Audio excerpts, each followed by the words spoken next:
Senator Rodante Marcoleta has slammed the Department of Justice, accusing it of interfering in the Senate Blue Ribbon Committee's investigation into the alleged flood control project anomalies. Marcoleta says the DOJ is limiting the statements of witness Roberto Bernardo, a former DPWH undersecretary, especially when it comes to certain officials. Ito po, Mr. Chair, litaw na litaw. Binanggit tatlong congressman and congresswomen dito. Talaga pong napakatipid po ninyo. Sa makatwid, dito lang po ay kung ako ihahatol dito, meron po kayong deliberately na parang hindi na gusto pang ihayag. Marcoleta also questioned why Bernardo needed to consult his lawyer and prosecutor, General Richard Fadullon, when asked to compute the alleged kickbacks involved. He says the DOJ's involvement stems from Bernardo's application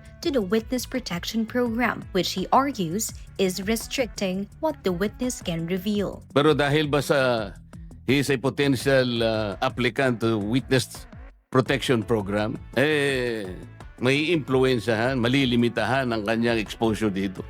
Ito po yung hindi ko maintindihan, Mr. Chair. Why is the Department of Justice at some point is interfering in the proceedings of this committee? This is something that we should probably process. Marcoleta added that Bernardo should have fully disclosed details about project proponents who supposedly had their own contractors or asked him to recommend contractors. Di dapat ihayag mo rin lahat. The problem is there is a Prosecutor General who is not very interested in prosecuting people.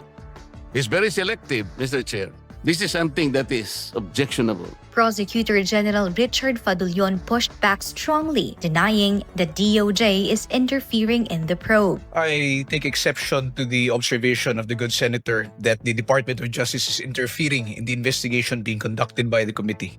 In fact, Mr. Chair, whatever limitations there are to the testimonies of this witness who is present here is not something which is being dictated by the Department of Justice but by law that is covered by Republic Act 6981, particularly Section 7 thereof. Fadullon also pointed out that for the computation of alleged kickbacks, Bernardo was already cleared to answer the Senate's questions.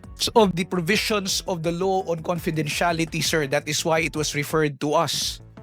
It was referred to us by the witness because he had The matter of giving us an estimate is a confidential matter? No, precisely, Mr. Chair. That is the reason why we had already acceded to the request of Senator Pangilinan. Still, Marcoleta insisted that the DOJ should not have been involved at all, saying Bernardo's Witness Protection Program application should not interfere with his Senate testimony. Bernardo's statements have implicated current and former senators, House members, and former DPWH officials in the alleged receipt of kickbacks from infrastructure projects.